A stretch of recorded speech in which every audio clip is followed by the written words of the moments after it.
میں تو امتی ہوں اے شاہ امم۔ بسم اللہ الرحمن الرحیم، الحمدللہ رب العالمین، والصلاة والسلام علی سیدنا مولانا محمد خاتم النبیین وعلی آلہ واصحابہ اجمعین وعلی کل من تبعہم بإحسان الی یوم الدین۔ اس وقت میں رنج و غم اور صدمے کی فضا میں گفتگو کر رہا ہوں، ایک ایسے موقع پر جب کہ ہمارے بہت ہی عزیز اور پیارے دوست جناب جنید جمشید صاحب، جن کو آج مرحوم اور رحمۃ اللہ علیہ کہتے ہوئے کلیجہ منہ کو آ رہا ہے، وہ طیارے کے ایک حادثے میں شہید ہو گئے۔ انا للہ و انا الیہ راجعون۔ اس دنیا میں ہر ایک کو دنیا سے جانا ہے، موت ہر ایک شخص کو آنی ہے اور کوئی بھی اس سے مستثنیٰ نہیں ہے، لیکن بعض لوگوں کا جانا ایسا ہوتا ہے کہ جو وہ لوگوں کے دلوں پر بہت گہرے نقوش چھوڑ جاتا ہے۔ میرے بہت ہی عزیز بھائی جنید جمشید صاحب بھی ان لوگوں میں سے تھے کہ وہ جس سے ملے اور جس کے ساتھ رہے اور جس کے ساتھ ان کا معاملہ پیش آیا، انہوں نے اس کے دل میں گھر کر لیا۔ اللہ تبارک و تعالیٰ نے ان کو بعض ایسی صفات سے نوازا تھا کہ جو اس دور میں خاص طور پر بہت کمیاب بلکہ نایاب ہیں۔ اللہ تبارک و تعالیٰ نے ان کو بڑی عظیم صلاحیتوں سے نوازا تھا۔ وہ اپنے اخلاق کے اعتبار سے، اپنے تدین کے اعتبار سے اور لوگوں کے ساتھ حسن سلوک کے اعتبار سے نئی نسل کے لیے ایک روشن مثال کی حیثیت رکھتے۔ سب لوگ جانتے ہیں کہ ان کی ابتدائی زندگی ایک سنگر کی حیثیت سے مشہور ہوئی، اور اس حیثیت میں انہوں نے دنیا کی جتنی دولتیں، شہرتیں، عزتیں کمائیں، وہ بہت کم لوگوں کے حصے میں آتی ہیں۔ وہ ایک ہر دل عزیز پاپ سنگر تھے، اور ایسے سنگر تھے کہ ان کا نام سن کر لوگ خوش ہوتے تھے، اور وہ اپنے فن کے عروج کی بلندیوں پر پہنچے ہوئے تھے۔ ایسی حالت میں جب کہ ساری دنیا ان کے گن گا رہی تھی اور ساری دنیا کی دولتیں ان کے قدموں میں نچھاور تھیں اور ساری دنیا میں ان کی شہرت تھی، خاص طور پر نوجوانوں میں ان کی شہرت بام عروج کو پہنچی ہوئی تھی۔ اس حالت میں ان کو اللہ تبارک و تعالیٰ نے آخرت کی فکر عطا فرمائی، اور انہوں نے اس زندگی کے جو ظاہری دنیاوی مفادات تھے، جو انسان کے راستے میں سب سے بڑی رکاوٹ بن سکتے ہیں، ان سب رکاوٹوں کو پامال کر کے خالص اللہ کے لیے اور اپنی آخرت درست کرنے کے لیے انہوں نے اس زندگی کو خیرباد کہا۔ اور ایسے وقت خیرباد کہا جب ان کو پتہ نہیں تھا کہ آئندہ دنیا میں ان کو کیا کچھ ملنے والا ہے۔ یہ عظیم قربانی انہوں نے اللہ کے لیے دی، اور پھر کھلی آنکھوں اللہ تبارک و تعالیٰ کے اس وعدے کا مشاہدہ کیا کہ وَمَن يَتَّقِ اللَّهَ يَجْعَلْ لَهُ مَخْرَجًا وَيَرْزُقْهُ مِنْ حَيْثُ لَا يَحْتَسِبُ۔ قرآن کریم فرماتا ہے کہ جو اللہ تعالیٰ کے ڈر سے کوئی غلط کام چھوڑتا ہے تو اللہ تبارک و تعالیٰ اس کے لیے ایسی راہیں پیدا کرتا ہے اور ایسی جگہوں سے اس کو رزق دیتا ہے جہاں سے اس کا گمان بھی نہیں ہوتا۔ چنانچہ اس کے بعد انہوں نے ایک ایسی زندگی اختیار کی جو وہ اپنے لیے نہیں تھی بلکہ پوری امت کے لیے تھی۔ انہوں نے تبلیغ و دعوت کو اپنی زندگی کا نصب العین اور مقصد بنایا، اور اس کے لیے ساری دنیا کے سفر کیے، گلی گلی کوچے کوچے اللہ اور اس کے رسول صلی اللہ علیہ وسلم کا پیغام پہنچایا، اور نہ جانے کتنے انسانوں کی ہدایت کا ذریعہ بنے۔ نبی کریم سرور دو عالم صلی اللہ علیہ وسلم کا ارشاد ہے کہ اگر تمہارے ذریعے کسی ایک آدمی کو بھی ہدایت مل جائے تو یہ تمہارے لیے سرخ اونٹوں سے زیادہ بڑی دولت ہے۔ سرخ اونٹ زمانے میں سب سے بڑی دولت سمجھے جاتے تھے۔ نبی کریم صلی اللہ علیہ وسلم نے کسی آدمی کی ہدایت کا ذریعہ بن جانے کو اس سے بھی بڑی دولت قرار دیا۔ وہ دولت الحمدللہ جنید بھائی کے حصے میں آئی، اور آخر دم تک وہ اپنے اس نصب العین پر قائم رہے، اور بڑی استقامت کے ساتھ، بڑی پامردی کے ساتھ اور بڑی جرأت اور شجاعت کے ساتھ انہوں نے اللہ تبارک و تعالیٰ کے فضل و کرم سے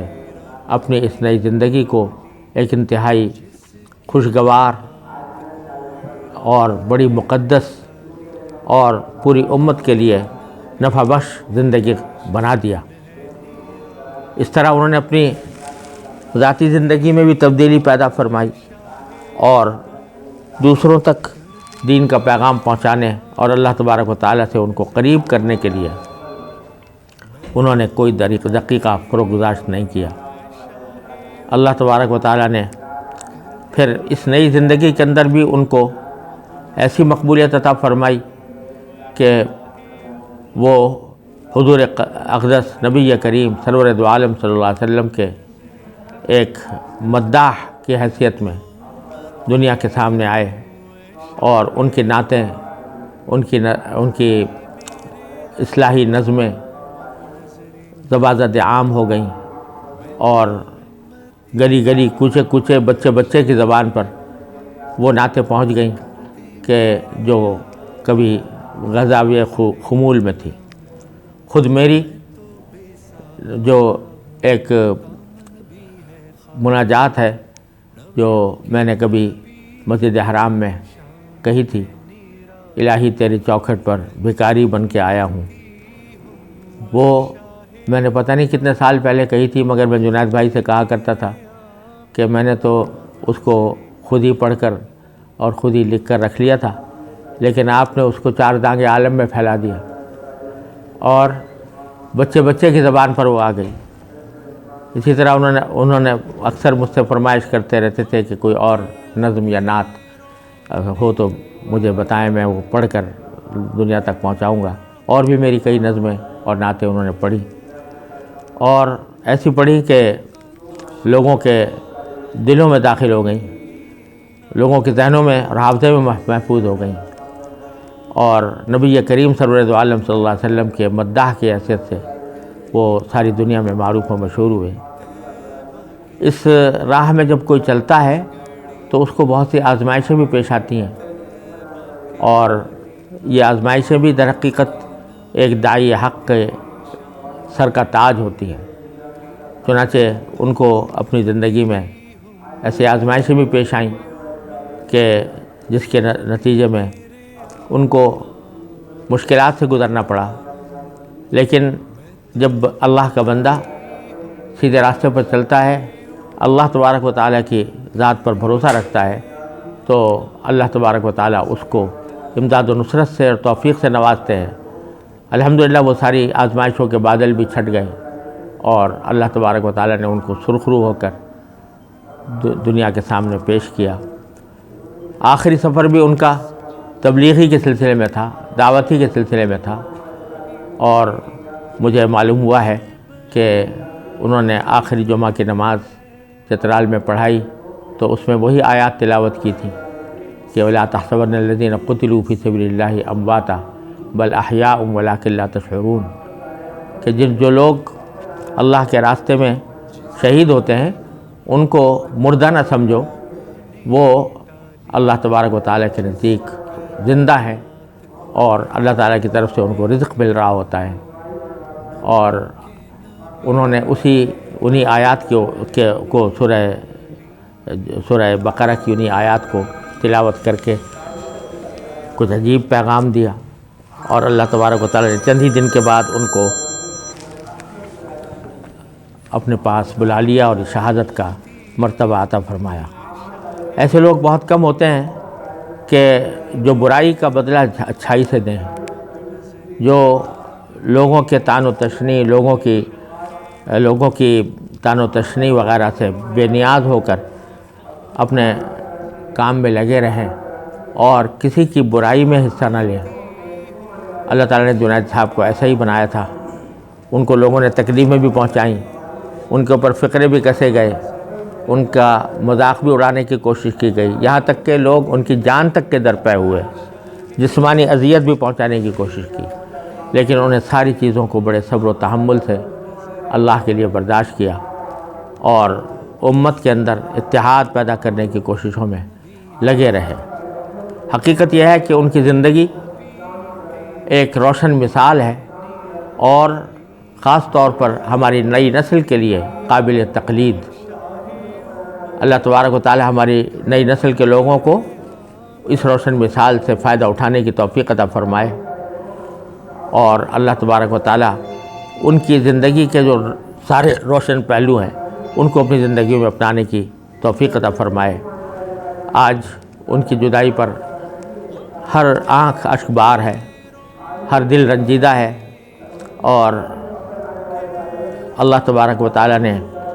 ان کو شہادت کا مقام جو عطا فرمایا، اس پر یہ خیال بھی آتا ہے کہ ان کی ساری زندگی جس مقصد کے لیے تھی، اللہ تبارک و تعالی نے ان کو اس مقصد تک شہادت کے ذریعے پہنچایا۔ مجھ سے رات سعید انور صاحب ٹیلی فون پر یہ بتا رہے تھے کہ انہوں نے اپنے حالیہ کسی بیان میں لوگوں سے بیان کے دوران یہ درخواست کی کہ میں کچھ دعائیں کرتا ہوں، آپ سب لوگ اس کے اوپر آمین کہیں۔ ان دعاؤں میں ایک دعا یہ بھی تھی کہ اللہ تبارک و تعالی مجھے اپنے راستے میں موت عطا فرمائے۔ یہ دعا بھی ان دعاؤں میں شامل تھی جو اس سفر کے دوران انہوں نے خود بھی کی اور لوگوں سے اس پر آمین بھی کہلوائی۔ کتنا خوش نصیب ہے وہ شخص کہ جس نے اپنی زندگی میں انقلاب لا کر اللہ تبارک و تعالیٰ کی خاطر اپنی ساری زندگی کو تج دیا، اور اللہ تبارک و تعالیٰ ہی کے پاس جانے کے لیے اس نے اللہ ہی سے یہ مانگا کہ میں اللہ کے راہ کے اندر میری موت آئے۔ اللہ تبارک و تعالیٰ نے ایسی ہی موت ان کو عطا فرمائی، اور ایسی موت عطا فرمائی کہ شہادت کا جو مرتبہ ہے وہ ایسا ہے کہ ہم لوگ اس کا یہاں بیٹھ کر تصور بھی نہیں کر سکتے۔ اللہ تبارک و تعالیٰ نے شہیدوں کے لیے بہت اونچا مقام عطا فرمایا ہے۔ اسی طرح شہید تو ہر وہ شخص ہے جو کسی حادثے کا شکار ہو جائے، آخرت کے لحاظ سے وہ شہید ہی ہوتا ہے، لیکن وہ شخص جو حادثے کا شکار کسی اللہ تعالیٰ کے دین کے راستے میں، دین کی کوشش اور محنت کے راستے میں وہ حادثے کا شکار ہو، تو اس کی شہادت اور دوسرے شہیدوں سے بھی کہیں آگے بڑھ جاتی ہے۔ اس وقت پتہ نہیں کتنے خاندان سوگوار ہیں، جتنے لوگ اس حادثے میں شہید ہوئے، ہم ان سب کے غم میں برابر کے شریک ہیں، اور دعا گو ہیں کہ اللہ تبارک و تعالیٰ اپنے فضل و کرم سے ان سارے شہداء کو اپنے اعلیٰ مقام سے نوازے اور شہادت کا مرتبہ عطا فرما کر اپنا قرب خاص عطا فرمائے، جنت الفردوس عطا فرمائے، ان کی کامل مغفرت فرمائے، اور ان کے خاندانوں کو جو اس وقت صدمے سے دوچار ہیں، صدمے سے بوجھل ہیں، اللہ تبارک و تعالیٰ اس صدمے کے اوپر انہیں صبر کرنے کی توفیق بھی عطا فرمائے، صبر جمیل عطا فرمائے اور اجر جزیل عطا فرمائے۔ جہاں تک جنید بھائی کا تعلق ہے، اس کے بارے میں تو ایسا محسوس ہوتا ہے کہ صرف ان کے گھر والے نہیں، صرف ان کے خاندان والے نہیں، بلکہ ہر وہ مسلمان جو انہیں جانتا تھا، یہ اس کا اپنا صدمہ ہے، اور ان میں سے ہر ایک تعزیت کا مستحق ہے۔ انا للہ و انا الیہ راجعون۔ ایسے مواقع پر ایک تو انا للہ و انا الیہ راجعون کی کثرت فائدہ مند ہوتی ہے۔ قرآن کریم نے فرمایا کہ جو لوگ یہ ایسے مواقع پر انا للہ و انا الیہ راجعون کہتے ہیں اولئک علیہم صلوات من ربہم ورحمہ واولئک هم المہتدون، ان کے اوپر ان کے پروردگار کی طرف سے رحمتیں ہی رحمتیں نازل ہوتی ہیں، اور وہی لوگ ہیں جو ہدایت پانے والے ہیں۔ تو یہ عمل خود نبی کریم سرورت عالم صلی اللہ علیہ وسلم سے بھی ثابت ہے، قرآن کریم نے بھی اس کی تلقین فرمائی ہے کہ آدمی اس موقع پر انا للہ و انا الیہ راجعون، جب بھی غم اور صدمے کا خیال آئے تو انا للہ و انا الیہ راجعون کثرت سے پڑھیں۔ دوسرے، اس سے ہم سب کو ایک عظیم سبق یہ ملتا ہے کہ انسان اپنی زندگی کے اندر ہر وقت یہ سمجھتا رہتا ہے کہ میں زندہ ہوں اور اسے اپنی موت کا خیال نہیں آتا، لیکن اس قسم کے حادثات اس کو متنبہ کرتے ہیں کہ انسان کی زندگی کا کسی وقت کوئی بھروسہ نہیں ہے، کسی بھی وقت موت کا پیغام آ سکتا ہے اور کسی بھی وقت انسان اس دنیا سے جا سکتا ہے۔ لیکن ایک وہ شخص ہے کہ جو دنیا سے اس حالت میں جائے کہ وہ اپنے دامن میں، اپنے میزان عمل میں نیکیوں کے انبار جمع کر چکا ہو، جیسے کہ ماشاءاللہ جنید بھائی گئے۔ اور ایک وہ شخص ہے کہ جو جب موت کا وقت قریب آتا ہے تو اس وقت قرآن کریم فرماتا ہے کہ اس وقت اس کو حسرت ہوتی ہے کہ اپنی سابق زندگی میں نے کتنے گناہ کیے، کتنے ناجائز کام کیے، اور اس کی وجہ سے اس وقت اس کے دل میں ایک خواہش پیدا ہوتی ہے کہ کاش مجھے کچھ اور وقت مل جائے اور میں ان گناہوں کی تلافی کر لوں، میں اپنی باقی زندگی کو اللہ تبارک و تعالیٰ کی رضا کے مطابق گزار لوں۔ لیکن قرآن کہتا ہے کہ وَلَن يُؤَخِّرَ اللَّهُ نَفْسًا إِذَا جَاءَ أَجَلُهَا، جب کسی کا وقت مقرر آ جاتا ہے تو اللہ تعالیٰ پھر اس سے آگے اس کو کوئی اور مہلت نہیں دیتا، نہ اس سے آگے جا سکتا ہے کوئی، نہ اس سے پیچھے آ سکتا ہے۔ لہذا اس قسم کے حادثات سے ایک عظیم سبق یہ مل رہا ہے کہ ہمیں اپنی زندگی کے ہر لمحے کو قیمتی سمجھ کر اس کو اللہ تعالیٰ کی مرضی کے مطابق استعمال کرنے کی پوری کوشش کرنی چاہیے۔ اس طرح جنید بھائی جاتے جاتے بھی ایک عظیم پیغام ہم سب کو دے گئے ہیں، وہ یہ کہ خوش نصیب وہ ہے جو اس دنیا کے اندر اپنے لیے آخرت کا سامان کرے اور اپنی موت سے پہلے اپنے موت کے بعد کی زندگی کے لیے ذخیرہ کر چکا ہو۔ وہی شخص زندہ ہے، اور اسی کو حدیث میں فرمایا کہ الکیس من دان نفسہ وعمل لما بعد الموت، در حقیقت عقل مند وہ ہے کہ جو اپنے نفس کو قابو میں کرے اور موت کے بعد کی زندگی کے لیے عمل کرے۔ دنیا میں اتنا عمل کرے جتنا دنیا میں رہنا ہے، دنیا کے لیے اتنا عمل کرے جتنا دنیا میں رہنا ہے، اور آخرت کے لیے اتنا عمل کرے جتنا آخرت میں رہنا ہے۔ یہ سارے جاتے جاتے جنید بھائی ہمیں پیغام دے کر گئے ہیں۔ اللہ تبارک و تعالیٰ اپنے فضل و کرم سے، اپنی رحمت سے ہم کو ان سارے پیغامات کو صحیح طرح سمجھنے اور ان پر عمل کرنے کی توفیق عطا فرمائے۔ وآخر دعوانا ان الحمدللہ رب العالمین۔ غم کے اندھیروں نے